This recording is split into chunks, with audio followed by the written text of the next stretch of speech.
Ok, buenas noches con todos ustedes. Mi nombre es Nicole Torres, directora general de la Asociación Corpus Juris, y a nombre de la asociación y del Estudio Rodríguez García, les extiendo un cordial saludo y los mejores deseos ante la coyuntura que vamos afrontando. El día de hoy nos acompaña,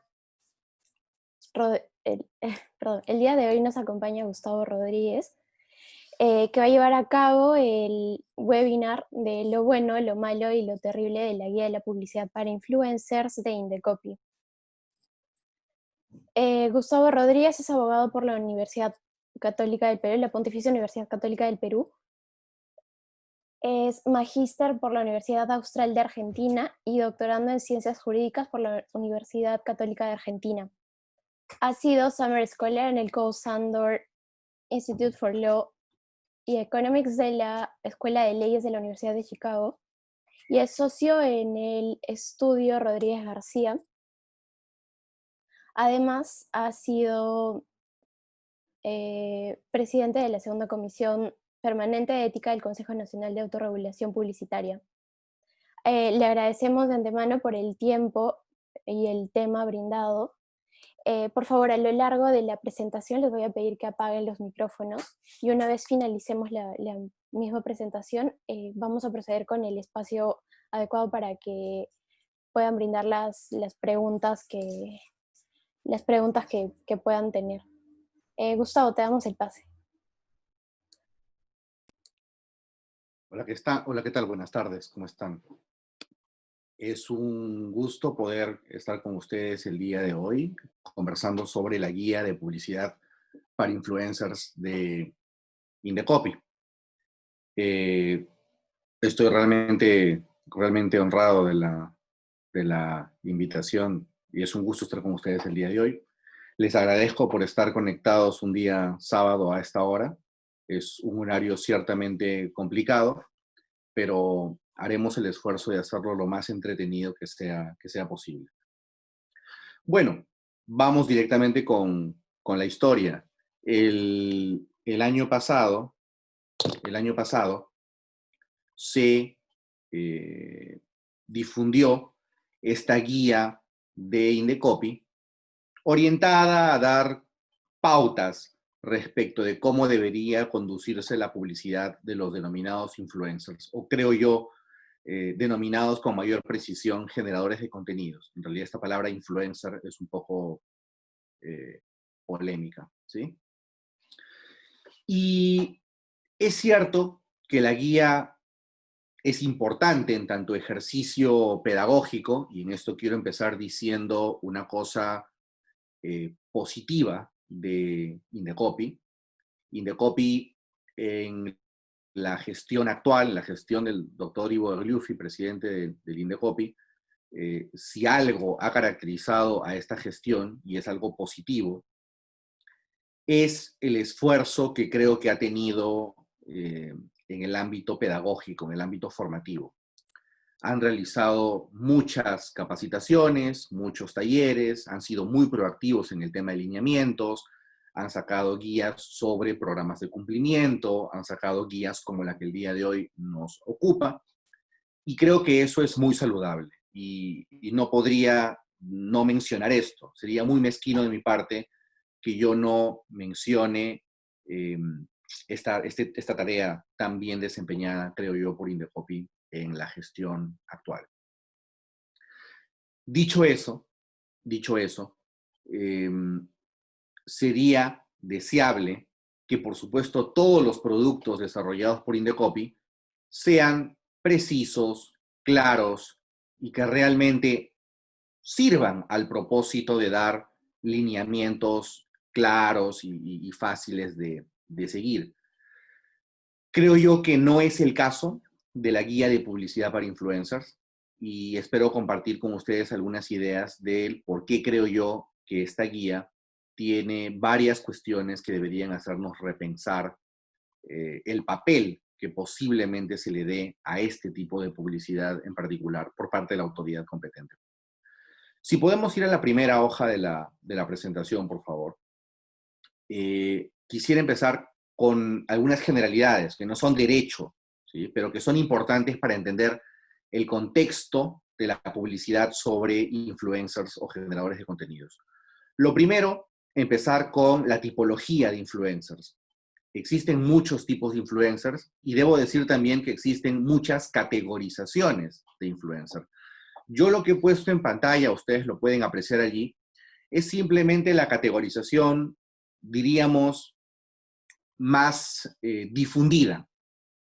En términos simples, un influencer puede ser segmentado, puede ser, digamos, particionado, agrupado en función a la cantidad de seguidores que tiene. Y ustedes tienen las categorías ahí en pantalla, que van desde el denominado nano influencer hasta el mega influencer.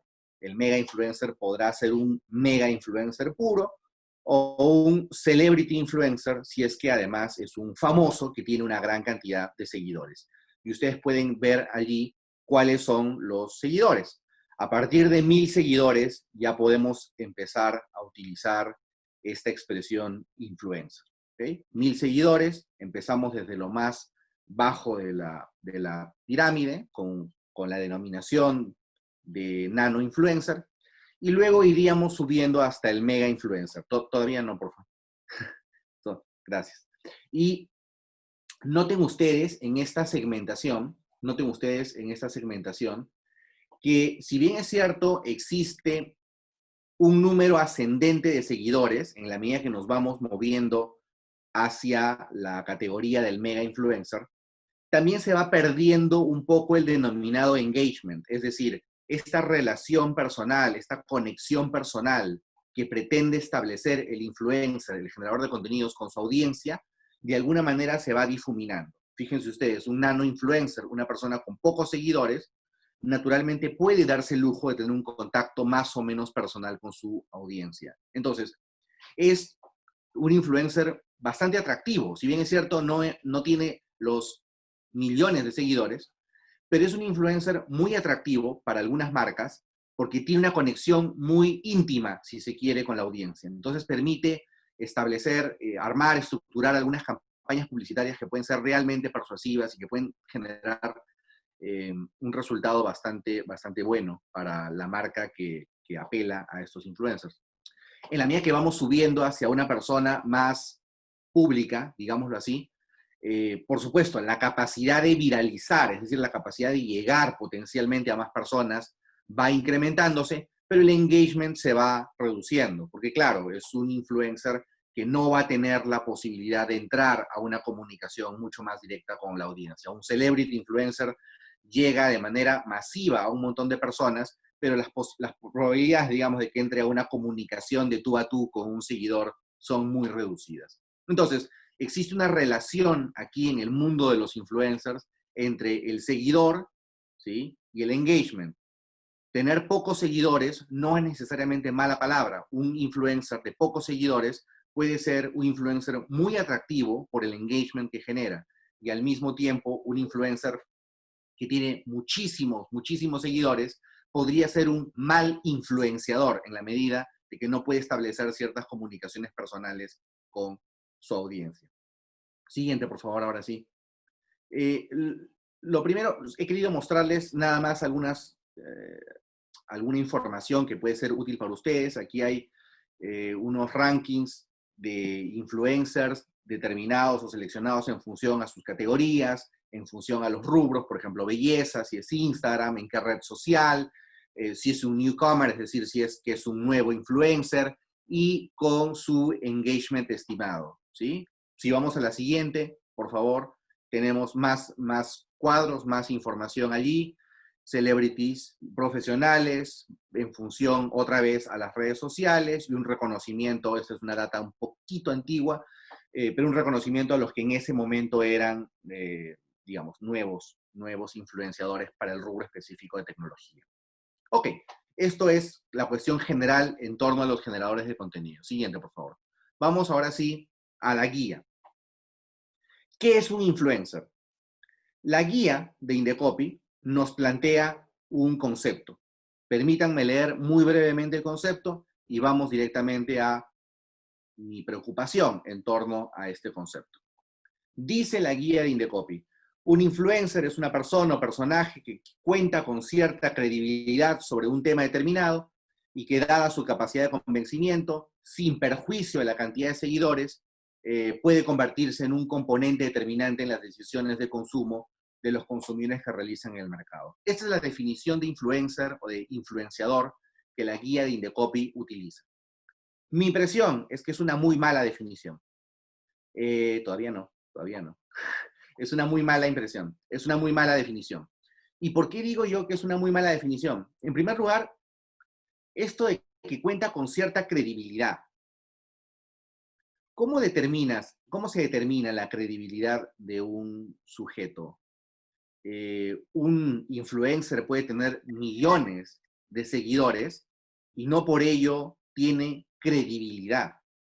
Entonces, si es que el influenciador es la persona que tiene credibilidad respecto de un tema, la pregunta que uno se hace a reglón seguido es, el hecho de que carezca de credibilidad alguna, por más que tenga un montón de seguidores, le quita el rótulo de influencer, es decir, le quita la condición de influencer, y en realidad pareciera que más que la credibilidad que hace una cuestión respecto de su solidez, de su solvencia respecto de la temática, la capacidad de influir tiene que ver nuevamente con los seguidores y el engagement particular que puede tener con esos seguidores. Eso es en estricto lo que hace a la naturaleza de un influenciador, no si tiene credibilidad o no sobre un tema. Yo puedo tener 50.000 seguidores y puedo tener capacidad de influir a esos 50.000 seguidores y tener nula credibilidad respecto del tema que estoy comentando. Nuevamente, problemático que la guía de Indecopy asocie la definición de influencer a la existencia de credibilidad. Y por demás, ¿cómo Indecopy podría definir si existe tal credibilidad? Porque definir si es que una persona tiene credibilidad en una materia es una cuestión de por sí subjetiva.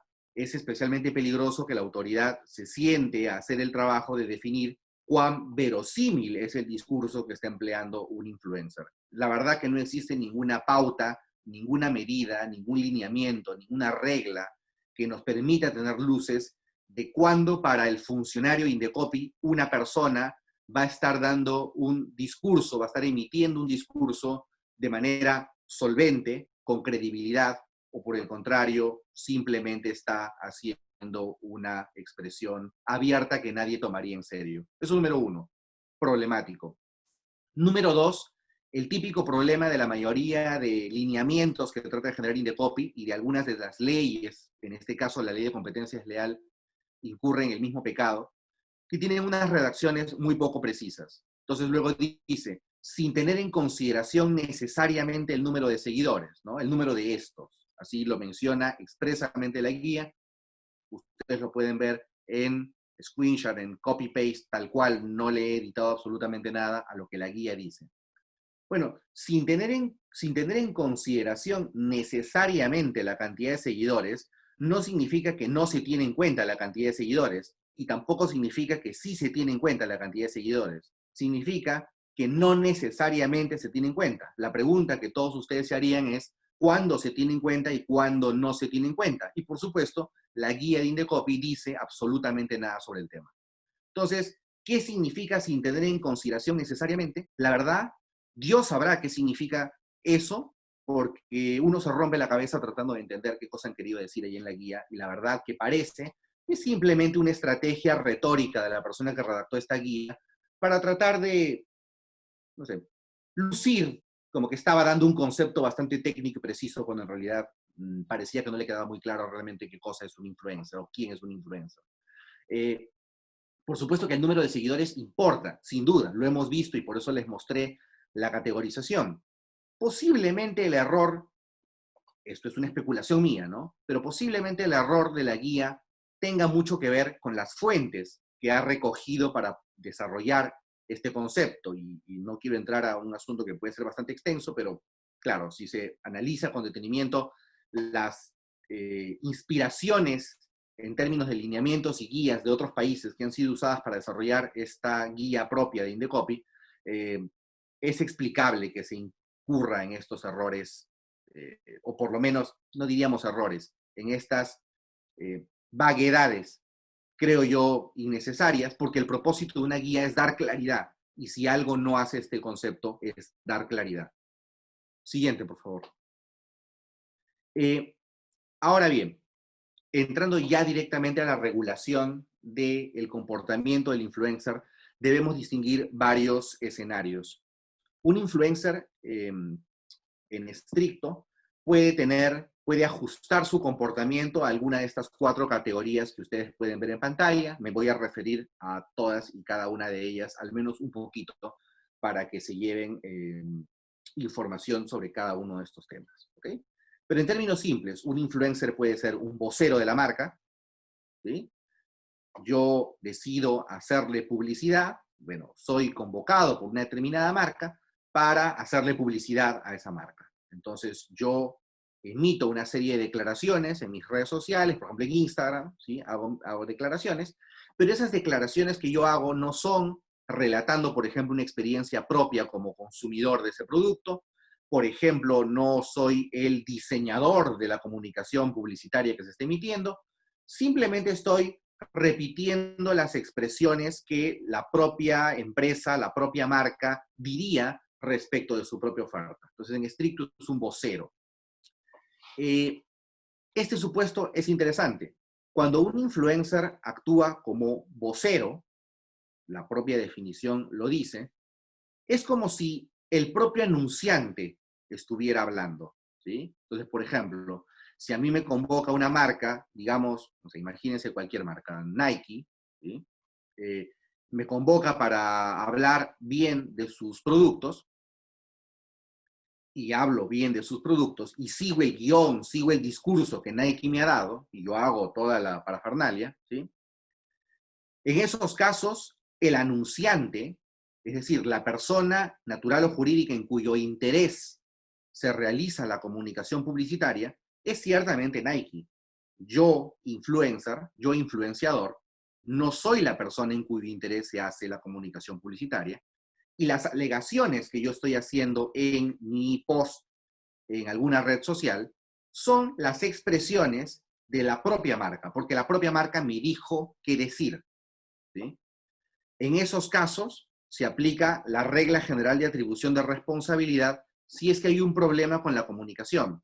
Por ejemplo, si es que ese anuncio publicitario es engañoso, si es que las alegaciones publicitarias que el influencer ha emitido en su post se refieren a un atributo que es engañoso, que induce a error respecto del producto que se está anunciando, el llamado a responder por esa situación es la marca, es decir, es el anunciante, no el influencer.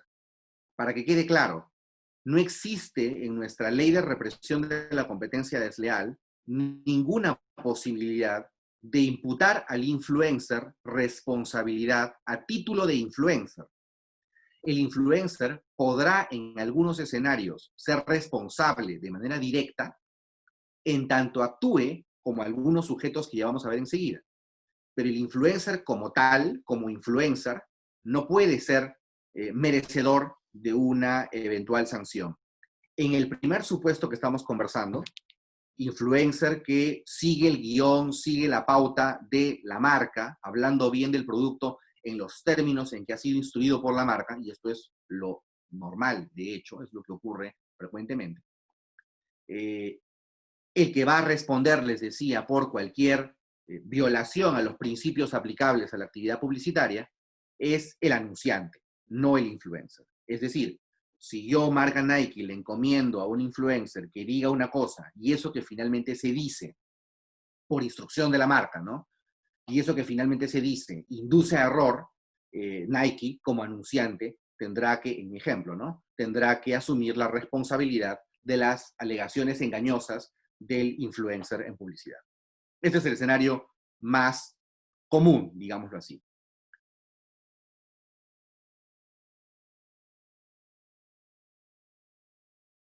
Viendo a la vocería de una marca, sino que el influencer esté contando una experiencia propia con la marca o con el producto. Es decir, yo compré tal producto o yo he usado tal producto y fíjense, me sirvió para tal cosa y lo recomiendo porque mi experiencia ha sido buenísima, X. En esos casos, el influencer no está simplemente siendo un vocero de la marca o del anunciante. El influencer está relatando su experiencia con respecto al producto. Entonces, en esos casos, el influencer no actúa realmente como un vocero, actúa como un testigo. Y la publicidad testimonial en la ley de competencia desleal tiene que cumplir algunas exigencias adicionales a las que normalmente tiene que cumplir cualquier anuncio publicitario. Para los que no dominan muy bien el tema del derecho publicitario, lo digo así a quemarropa. Los anuncios publicitarios en Perú tienen que observar fundamentalmente 5 principios, ¿sí? 5 principios. El principio de veracidad, es decir, los anuncios publicitarios no deben inducir a error, no deben ser engañosos, ¿sí? Número 1. Número 2, el principio de lealtad, la publicidad no debe denigrar. Número 3, el principio de legalidad, la publicidad debe observar las normas imperativas referidas a la actividad publicitaria. Esto es relevante para algunos sectores, por ejemplo, la publicidad sobre bebidas alcohólicas, por ejemplo, la publicidad sobre tabaco, por ejemplo, la publicidad de productos farmacéuticos de venta bajo receta médica, por ejemplo, la publicidad de alimentación saludable, que es un tema del cual Indecopi al parecer no entiende absolutamente nada, al menos su Comisión de Fiscalización de Competencias Leal no entiende absolutamente nada. La Sala de Defensa de la Competencia sí que lo entiende y lo entiende muy bien, y eso es muy saludable, gracias al cielo por la Sala Especializada en Defensa de la Competencia. Y así, ¿ok? Principio de legalidad, tenemos el principio de adecuación social, que francamente es una reverenda tontería, pero bueno, está en nuestra ley de competencia desleal, y que en el Perú lo que hace es establecer como regla que los anuncios publicitarios no tengan discursos promotores de la ilegalidad, cosa que me parece correcto, promotores de la discriminación, cosa que me parece correcto, es decir, me parece correcto que eso esté prohibido, a eso me refiero, ¿ok?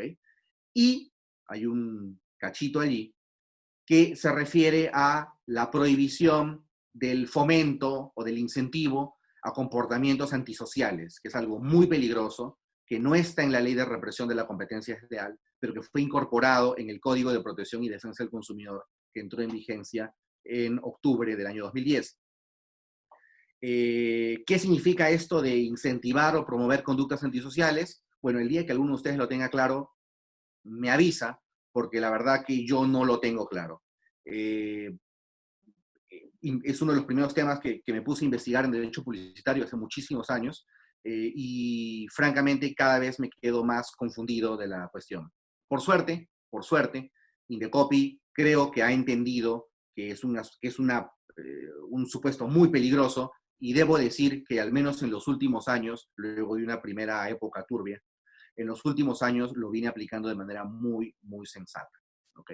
De hecho, casi ya no han habido casos de publicidad supuestamente antisocial. El último gran caso que involucró de alguna manera esto de adecuación social y de taquito tenía que ver con esta publicidad famosa del diario El Bocón. Caso conocido hace poco, digamos, el año pasado creo, se discutió este caso de Saga Falabella con Dreamer, pero no era si bien es cierto, era la aplicación de la regla de adecuación social, pero no era por lo de fomento de conductas antisociales. Ahí la cuestión era sobre incentivos al comportamiento discriminatorio. Y si alguien conoce el caso, la Comisión de Fiscalización de Competencia Desleal declaró fundada la imputación de cargos y consideró que era una publicidad que inducía a comportamientos discriminatorios. Yo estoy absolutamente en desacuerdo con lo que dijo la Comisión de Fiscalización de la Competencia Desleal, pero no es el propósito de esta charla. Entonces, tenemos principio de veracidad, tenemos principio de lealtad, tenemos principio de legalidad, tenemos principio de adecuación social y finalmente el principio de autenticidad, que es bien importante para alguna de las cosas que vamos a conversar. Llevar la hora, creo que estamos bien, estoy corriendo.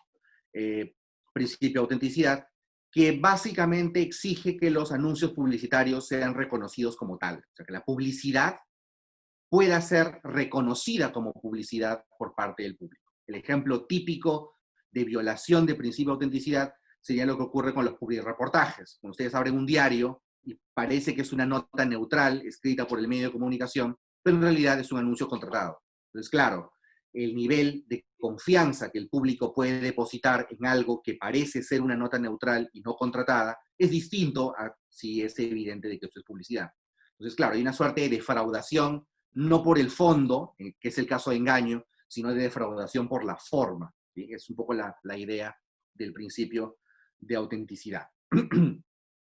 Y para el caso, les decía, de la publicidad testimonial, se exige específicamente que la experiencia del testigo sea reciente, y sea auténtica. Es decir, que sea real la experiencia que el testigo declara, el influencer en este caso, y que sea una experiencia reciente la que el influencer declara. Por supuesto que se aplicarán los criterios que Indecopy tiene sobre publicidad testimonial, y el último criterio que llegó a mis manos, no de influencer, sino de publicidad testimonial, que llegó hasta la sala especializada en defensa de la competencia, fue realmente muy, muy mal resuelto. Así que sería de terror ver al Indecopy analizando un caso de estos, no porque el tema de influencer lo vaya a abordar mal, sino porque en general creo que el tema de publicidad testimonial lo aborda en sí bastante mal.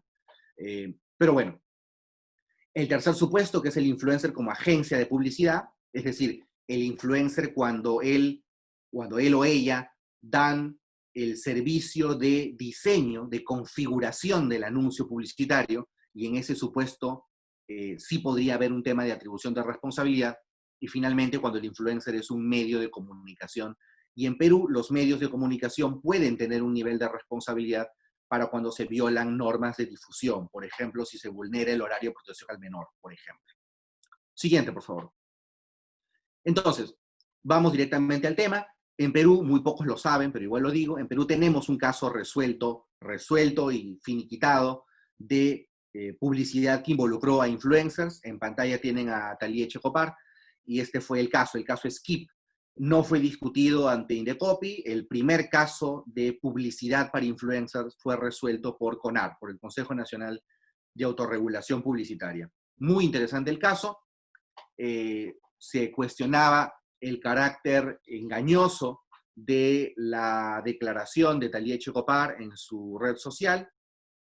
Hacía algunas alegaciones respecto del producto Skip, que es un detergente, ¿sí? Y como pueden ver ahí, ustedes lo tienen en pantalla, les cuento que Skip Perú, del detergente que les conté, y en fin. Y hace una serie de declaraciones respecto del producto. La discusión en el caso era bien simple. La discusión en el caso, además no de oficio, sino promovida a instancia de otra empresa, de una empresa competidora Skip, fue que estas supuestas características que Thalía Echecopar, entre otras piezas publicitarias, que Thalía Echecopar decía respecto del producto Skip, no estaban demostradas. Y en el derecho publicitario, para quienes no lo sepan, rige una regla de sustanciación previa. Es decir, el anunciante que declara que su producto tiene un atributo objetivo y comprobable, tiene que contar con los medios probatorios que sustentan, que sustancian esa declaración futura que se va a tener respecto al producto. Por eso se llama regla de sustanciación previa, ¿sí? Está en la ley de competencias leal de manera expresa, en el artículo 8, y está expresamente en el Código de Ética Publicitario que aplica CONAR. Y la discusión era esa, si es que estas alegaciones inducían error y si el anunciante imputado en este caso contaba con los medios probatorios para demostrar que estas alegaciones realmente eran tales. Bueno, el anunciante no contaba con los medios de prueba, el anunciante fue sancionado en este caso, pero la cuestión previa a fin de emitir un pronunciamiento en el caso pasaba por determinar en qué condición actuaba Thalía Echecopar, la influencer, es decir, si actuaba en calidad de testigo, porque relataba una experiencia real sobre el uso del producto Skip, o si era una simple vocera. Y esto ya les dije, es muy importante, porque si Thalía Echecopar, esta influencer, era testigo, las exigencias eran un poquito más elevadas, tenía que probarse que la experiencia era reciente y auténtica, y si en cambio era vocera, el estándar era un poquito más bajo y simplemente el anunciante estaba en problemas, Skip estaba en problemas, si es que no se demostraba la veracidad de las alegaciones. Siguiente, por favor. En este caso, CONAR resolvió, siguiente, por favor. En este caso, CONAR razonó, como pueden ver ustedes en pantalla, no, la anterior, razonó, la anterior, por favor, razonó sosteniendo que la anterior, no la posterior, la anterior. Retrocedan, por favor. Razonó sosteniendo la siguiente, la siguiente, la siguiente. Eso, ahí, perfecto, buenísimo. Ok. Ya quieren que acabe, creo, eso es lo que pasa. Si quieren me callo, no hay problema. No, Gustavo, disculpa, es el orden en el que están Está las bien, está bien, está bien. Sí. No pasa nada, no pasa nada. Estamos entre amigos todos, ¿sí o no? Aquí no pasa nada, todo bien. Además es sábado, pues estamos todos dormidos. Entonces, en este caso, Conar reflexionó sobre si el influencer actuaba como vocero o actuaba como testigo. Y aquí Conar dijo, no, Thalía Checopar actúa como vocera y no como testiga, porque cuando uno revisa las declaraciones que Thalía pone en su post, se advierte que las afirmaciones que utiliza en su posteo son exactamente las mismas afirmaciones que se aprecian en la publicidad televisiva y radial. Entonces, era evidente que Thalía Checopar estaba siguiendo un guión. Entonces, no era la experiencia real y reciente. Era obvio que Thalía Checopar estaba hablando en nombre de la marca en sus posteos. Entonces, bueno, vocera, igual tenía que pasar por el tamiz del principio de veracidad, que la empresa no pasó y finalmente se sancionó por violación a este principio. Siguiente, por favor. Ok, entonces, más casos de esto, este más conocido, Aspec, armó todo un problema a esta señorita, que seguro conocen, por un producto, bueno, en fin, hizo su declaración diciendo que este producto reducía la grasa y que, de hecho, más osada, ¿no? Que conducía la grasa hacia eh, mejores zonas, digámoslo así. Y bueno, Aspec le mandó una carta notarial a, le mandó una carta notarial no solamente a la marca, que se la mandó, sino que también le mandó la carta a la influencer, a Tilsa Lozano. Curioso que Aspec le mande la carta a Tilsa Lozano, porque en este caso, fíjense, si, de nuevo, no existe posibilidad de imputar cargos autónomos al influencer, tampoco existe posibilidad de imputar cargos autónomos a un testigo. Eso tampoco existe en la ley de competencias leal. En la ley de competencias leal solamente pueden ser sancionados, perseguidos, el anunciante, la agencia y el medio de comunicación. No hay más. Entonces, un poco curioso, ¿no? Que Aspec le mande la carta notarial a Tilsa, diciéndole además en la carta notarial, señorita Tilsa Lozano, le solicitamos que exhiba los medios probatorios que demuestran que científicamente este producto tiene los efectos que usted ha dicho en su posteo. Eso es una barbaridad, porque si fuera influencer, si fuera influencer vocera, o si fuera influencer testigo, evidentemente no le compete a esa persona tener la evidencia científica de lo que se está diciendo. Eso es una cosa atribuible al anunciante, no al influencer. Entonces,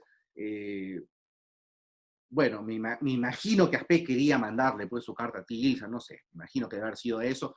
Y Tilsa, de hecho, es la peliculina, ¿no? De hecho, Tilsa se juntó con Aspec y emitió la carta que además tienen abajo y que no se puede ver bien. Esa es la declaración de Tilsa Lozano, diciendo que, sorry, que en verdad, que no sabía, que ha tomado conocimiento de que en el Perú existe un sistema legal, en el Perú existen leyes, no sabía qué cosa es una ley, ahora ya sabe que es una ley. Entonces se juntó con la gente de ASPEC, y la gente de ASPEC muy amable, su equipo, ¿no? Muy amablemente le han explicado, me imagino que muy amablemente le han explicado las regulaciones, me imagino que le han explicado muy amablemente las regulaciones. Y claro, emite una carta diciendo que lo lamenta y que ha tomado conciencia que los influencers deben conocer la ley. Y bueno, gracias por nada. Pero bueno, en fin, está claro que aquí el influencer no tenía nada que ver en el asunto, está claro que quien tendría que responder por este asunto es la marca, y la verdad no tengo la menor idea de si Skin the Copy imputó cargos finalmente por este tema. Y si imputó cargos, pues creo que sería un caso interesante, pero de nuevo, interesante como el de Conar, analizar la responsabilidad del anunciante a la luz de las declaraciones del influencer, pero bajo ningún escenario para analizar la conducta del influencer. Bajo ningún escenario eso. ¿Ok? Siguiente, por favor. Siguiente. Y bueno, tenemos otros escenarios, como la actuación del influencer como agencia de publicidad. Igual nos saltamos una hoja, no importa, de memoria. Tenemos también el supuesto de la actuación del influencer como agencia de publicidad, un asunto sobre el cual, debo decirles, me preocupa esta posibilidad de que un influencer pueda ser visto como una agencia de publicidad. La guía de publicidad de Indecopy lo que dice es que el influencer puede actuar como agencia de publicidad cuando no está siguiendo un guión, sino cuando el propio influencer está haciendo la declaración, está construyendo la comunicación a su leal saber y entender. O sea, la marca le dice al influencer, mira, quiero que me hagas publicidad de este producto, pero ya te lo dejo a ti, tú ya ves lo que dices. Entonces el influencer diseña de alguna manera la campaña y es como que hiciera las veces de una agencia de publicidad. Y si hay algún problema ahí sí que podría haber atribución de responsabilidad del influencer, pues de nuevo, al influencer porque actúa como agencia de publicidad. Me parece delicado este asunto, pero bueno, eso es un tema, ¿sí? Ahora, ya hemos dicho que la regla principal en el derecho publicitario es que quien asume las consecuencias de una infracción es el anunciante. El anunciante, en términos sencillos, es la persona, les decía hace un momento, en cuyo interés se hace la comunicación publicitaria. Sin embargo, aquí hay un problema, y es un problema que quiero abordar de manera un tanto minuciosa, por lo siguiente. La definición de anunciante que tiene la ley de competencias leal, me parece que no es la definición de anunciante que Indecopy ha venido interpretando en algunos casos. Ustedes pueden ver una resolución en pantalla, es de la sala especializada en defensa de la competencia, y la sala especializada en defensa de la competencia de Indecopy, del tribunal de Indecopy, considera que el anunciante, fíjense ustedes, las personas naturales o jurídicas tendrán calidad de anunciantes, dice, cuando se verifique que han sido partícipes en el proceso de difusión publicitaria. ¿Ok? Repito expresamente, tendrán calidad de anunciantes cuando se verifique que han sido partícipes en el proceso de difusión publicitaria. Ok. Bueno, si se trata de convertir en anunciante a la persona que participa en el proceso de difusión publicitaria, cabe la pregunta de si un influencer no participa en el proceso de difusión publicitaria. Creo que sí, pero creo que un medio de comunicación también participa del proceso de difusión publicitaria y creo que una agencia también participa del proceso de difusión publicitaria. Entonces, si este es el concepto de anunciante que va a manejar Indecopy, entonces todo el mundo es anunciante. Y eso es un problema. Me parece que es un concepto muy impreciso, bastante antitécnico y diría yo contrario a derecho. Eso no es un anunciante. Por favor, nadie le haga caso a este concepto de la Sala de Defensa de la Competencia. Esto que ellos dicen que es anunciante, eso no es un anunciante. O por lo menos, si es lo que creo que deberían estar diciendo, no lo están diciendo bien. Pero bueno, en fin.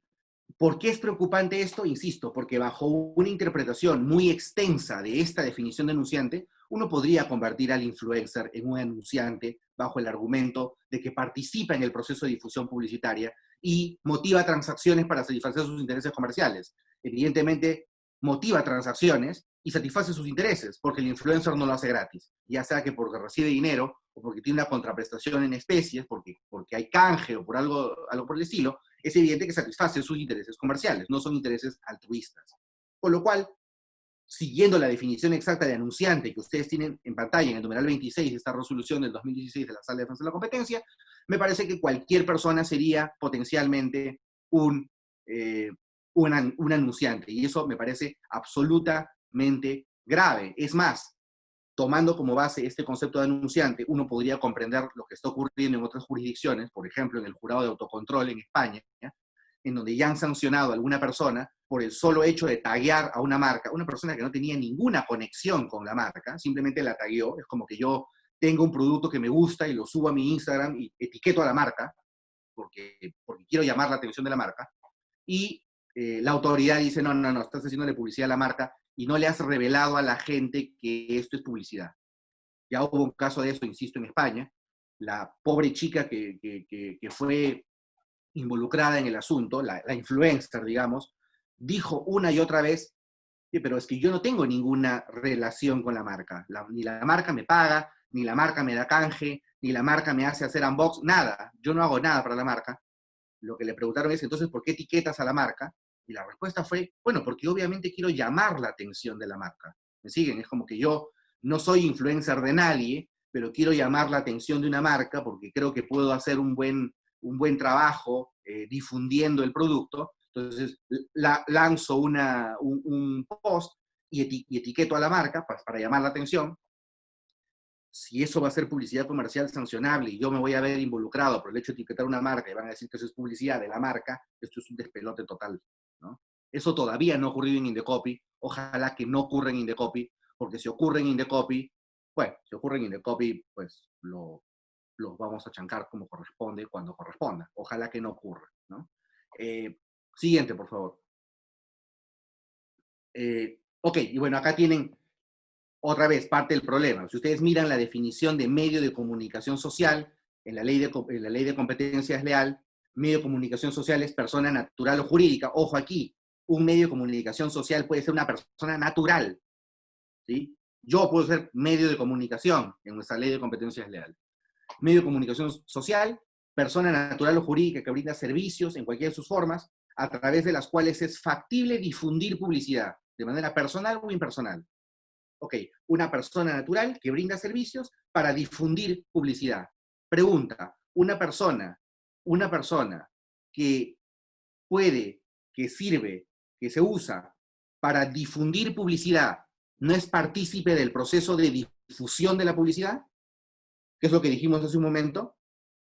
Porque si convenimos en que una persona que en cualquiera de sus formas permite difundir publicidad forma parte del proceso de difusión de publicidad, parece obvio, entonces esto es el mundo al revés, porque una persona puede ser al mismo tiempo medio y anunciante, lo cual es una contradicción en términos. Entonces, o claramente no está bien la definición de medio, o claramente no está bien la definición de anunciante y de copy. Se las pongo fácil. No está bien la definición de anunciante y de copy. Siguiente, por favor. Y bueno, y vamos directamente a la guía. La guía tiene una serie de perlas que realmente vale la pena.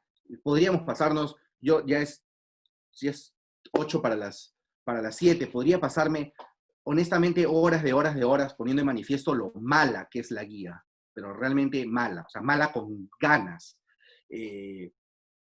Y bueno, solamente quiero decir un par de cosas para que vean lo mala que es, para convencerlos de lo mala que es. Entonces, acá hay algunos consejos de la guía de publicidad. Entonces, por ejemplo, voy a tratar de acercarme un poquito porque no veo nada, me estoy volviendo viejo. Dice, por ejemplo, a ver, acá, por ejemplo, evitar colocar, ¿vieron el hashtag? ¿Sí? A ver, este asunto del hashtag publicidad. El sentido de que un influencer, de que un generador de contenidos indique que es publicidad de manera expresa, es revelarle al público precisamente de que la naturaleza de ese posteo es publicitario. Recuerden ustedes, principio de autenticidad, el público tiene derecho a conocer cuál es la naturaleza publicitaria de la comunicación que se le está presentando, por el tema de la credibilidad que ya conversamos. No es lo mismo que una persona espontáneamente diga que le gustó un producto y a que esa persona diga que le gustó el producto porque le están pagando para decir que le gustó el producto. Pagando ya sea en dinero, en especie, pero pagando a fin de cuentas. Contraprestación. Conexión material, como dice la guía de publicidad para influencers. Entonces, bueno, el sentido del hashtag, insisto, es si este post no va a ser reconocido espontáneamente como publicidad, yo tengo que decirle a la gente que por si acaso esto es publicidad, porque si no, no va a entender, si no puede atribuir esta confianza disímil, dispar, ¿no? Ojo aquí, ojo aquí, la revelación, o sea, la necesidad de poner hashtag y advertirle a la gente que esto es publicidad, solamente se activa si es que la naturaleza publicitaria del post no es evidente. Yo diría que en prácticamente todos los posts que realiza un influencer, la naturaleza publicitaria es evidente. Yo diría eso. La mayoría, más bien es la excepción que no sea así. La regla general es que uno se dé cuenta que esto es publicidad. Eh, pero, y esto es importante, porque la obligación, insisto, de llevar el hashtag no se activa en todos los casos. Pero bueno, para los casos en que se tiene que llevar el hashtag, Indecopy dice cosas, la guía dice cosas como, por ejemplo, que el hashtag no debe estar al final, sino que debe estar al inicio. O que el hashtag no puede estar con un montón de varios hashtags, porque se difumina el efecto del hashtag. O, por ejemplo, o cosas realmente absurdas, como por ejemplo, que si estoy haciendo publicidad, eh, digamos, si subo un video, tengo que hacer la advertencia no solamente hablada, sino también por escrito. ¿Por qué? ¿Por qué hablada y por escrito? Porque puede ser que alguien vea el video en silencio. Si alguien se está matando de risa, créanme que yo ya me reí muchísimo tiempo con esto. La guía de publicidad asume que hay una persona tan tonta que se dedica a ver anuncios publicitarios en mudo, así como lo escuchan, en mudo. Entonces, claro, como a la gente le gusta ver las cosas en mudo, entonces hay que decirle en el video y hay que decirle en el escrito. Bueno, esto es de una ignorancia capital. Siguiente, por favor. En la ley de competencia leal hay dos reglas interpretativas básicas respecto a la actividad publicitaria. La publicidad se debe analizar de manera integral y superficial. Y la clave aquí es integral. Integral significa como un todo. Todos los gráficos, todo el sonido, todos los componentes, todo. El anuncio publicitario no se puede dividir, no se puede escindir, no se puede fragmentar. Rige lo que la doctrina publicitaria denomina principio de indivisibilidad del anuncio. La autoridad competente no puede fragmentar la publicidad. Aunque la Comisión de Fiscalización de Competencias Leal y la Sala se vienen zurrando en esa regla y vienen aplicando la famosa y archiconocida teoría de la parte captatoria, que es una reverenda tontería y es ilegal, pero lo aplican. No importa, no puedo hablar de eso ahora, pero lo cierto es que si la pauta legal, y esto, ojo, no soy yo diciendo, ustedes tienen el artículo ahí enfrente, 21.2, y dice expresamente, realiza un análisis integral y superficial. Es una orden, realiza un análisis integral, como un todo. Pregunta, si la orden es que la publicidad se analiza como un todo, ¿por qué tendría que exigir que el hashtag no esté al principio, si no esté al final, o que no esté al final, sino que esté al principio? Si supone que es todo. ¿Se entiende?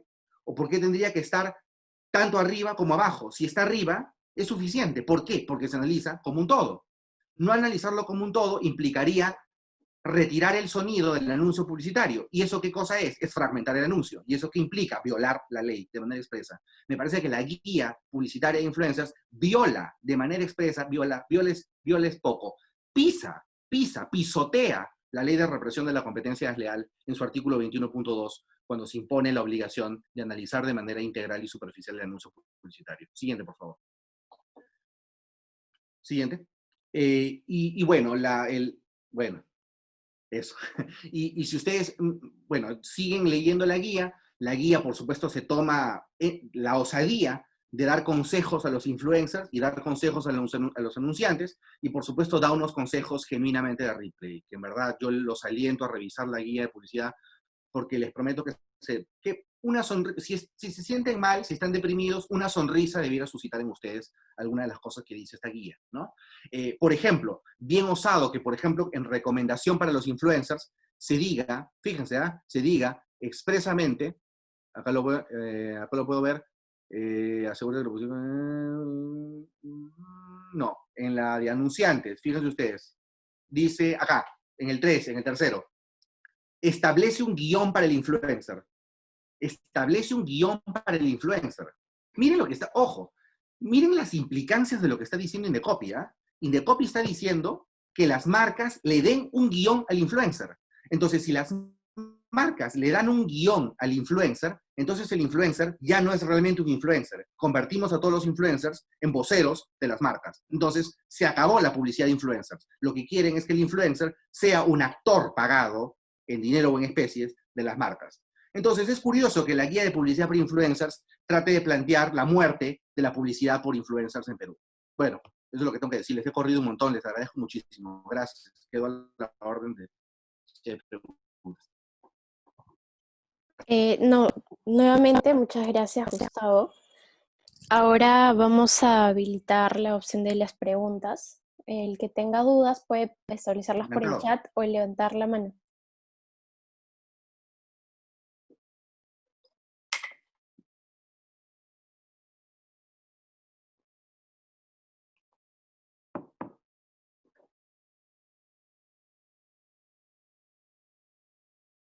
¿no?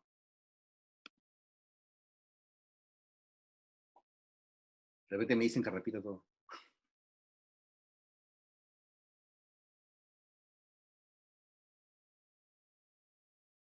Ya, tengo una pregunta. Dale. Me dicen, usted mencionó que el concepto de anunciante que maneja Indecopy no es el más adecuado. Entonces, ¿cómo Ujú. debería entenderse lo que es un anunciante? Simple, que se siga lo que dice la ley expresamente. La ley de competencia desleal tiene en su glosario la definición de anunciante. Y la definición que tiene la ley es impecable. Lo que dice la ley de competencia desleal que es un anunciante, eso es un anunciante. Persona natural o jurídica en cuyo interés se realiza la comunicación publicitaria para promover o alentar la adquisición o contratación de productos y servicios. Impecable, perfecta, esa es. No lo que dice Indecopy, sino lo que dice la ley.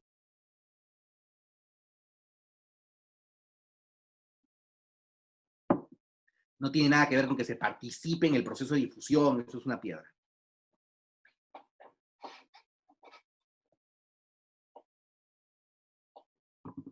Perfecto, igual, no sé si alguno de los asistentes tiene alguna otra duda. Bueno, tengo otra pregunta.